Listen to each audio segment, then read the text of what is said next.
The following content has been generated with artificial intelligence under minimal human supervision. The data presented may contain errors or inaccuracies. The opinions expressed in this content do not necessarily reflect the vision, position, or values of DigiAll. We recommend verifying critical information with additional sources before making decisions based on this content.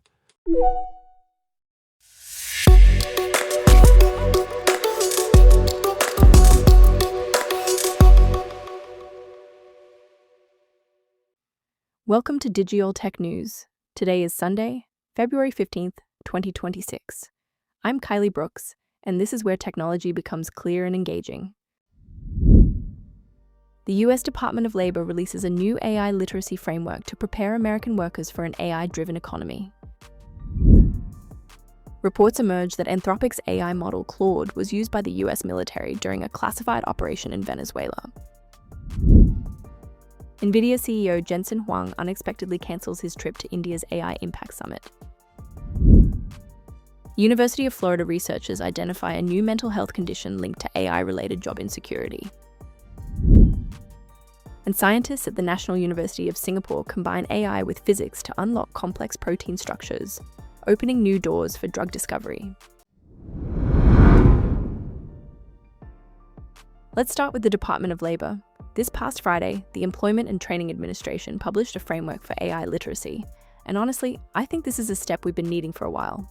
The framework lays out 5 foundational content areas and 7 delivery principles, all designed to help workforce and education systems figure out how to actually teach people AI skills.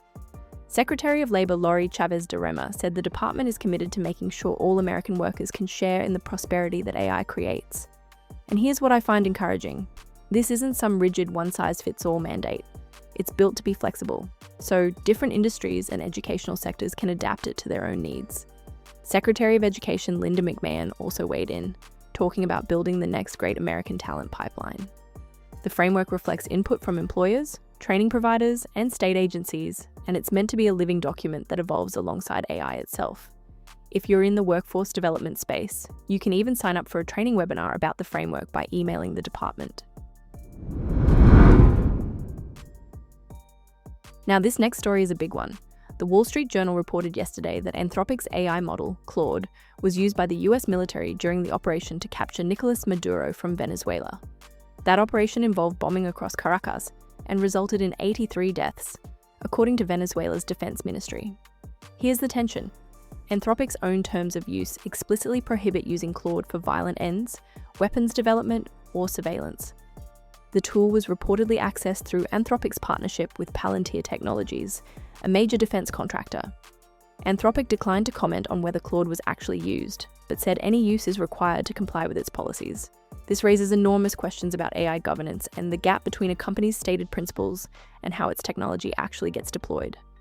It's worth remembering that Defense Secretary Pete Hegseth previously said the department wouldn't use AI models that, quote, won't allow you to fight wars. The Pentagon has also announced partnerships with Elon Musk's xAI, and it already uses custom versions of Google's Gemini and OpenAI systems. We are clearly in a new era where AI and military operations are becoming deeply intertwined, and the ethical guardrails are still being figured out. In other news, Jensen Huang won't be heading to India next week for the India AI Impact Summit. NVIDIA confirmed yesterday that their CEO is skipping the event due to, quote, unforeseen circumstances. Huang was expected to be one of the biggest draws at the summit, which is set to be inaugurated by Prime Minister Narendra Modi on Thursday.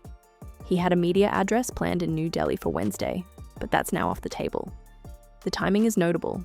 India has been positioning itself aggressively as an AI hub, and Huang's absence leaves a pretty significant void at what was supposed to be a major showcase event. No further details have been provided on what those unforeseen circumstances are, so we'll be watching to see if more information comes out. This next one really caught my attention.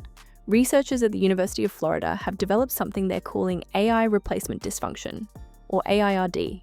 It's a clinical model designed to help healthcare providers recognize and treat the psychological distress that comes from AI-related job insecurity.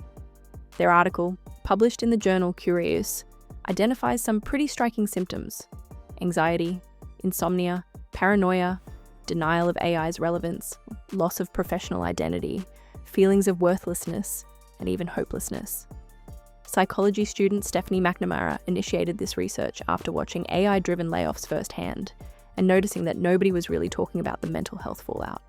Researcher Joseph Thornton describes AI displacement as an invisible disaster, and I think that's a powerful way to put it. Now, AIRD isn't officially in the Diagnostic and Statistical Manual yet, but the researchers are pushing hard for it to be recognized. They're calling on health professionals, educators, and policymakers to start paying attention to this issue. Because whether we like it or not, the anxiety around AI taking jobs is real, and it's affecting real people. Let's end on a bright note. Researchers at the National University of Singapore have built something called D-I-TASSER, a software tool that combines AI with physics-based simulations to predict how complex proteins fold into their three-dimensional shapes. And if you're wondering why that matters, a protein's shape is everything. It determines what that protein does in your body, and understanding that shape is absolutely critical for drug discovery and disease research. The challenge is that the human body has roughly 20,000 different proteins, and many of them are so complex that existing tools just can't model them reliably. D-I-TASSER takes a different approach. It breaks a complex protein into smaller sections, predicts each one individually, and then uses physics-based modeling to assemble the complete structure. In testing, it was about 13% more accurate than existing state-of-the-art methods. Professor Zhang Yang and his team were even able to generate reliable structural models for most proteins in the human body, including many that were previously too difficult to analyze. They're now extending the framework to RNA structures and protein-protein interactions. This is the kind of AI application that genuinely excites me. Technology that could accelerate breakthroughs in medicine and our understanding of life itself. And that wraps up today's stories. From workforce preparation to the ethical tensions of military AI deployment, from the mental health costs of technological disruption to scientific breakthroughs that could transform medicine. Today's news shows us that AI's impact is reaching into every corner of our lives. We'll be keeping a close eye on all of these developments. Thank you for staying informed with Digital Tech News. We'll be back with more updates as they develop.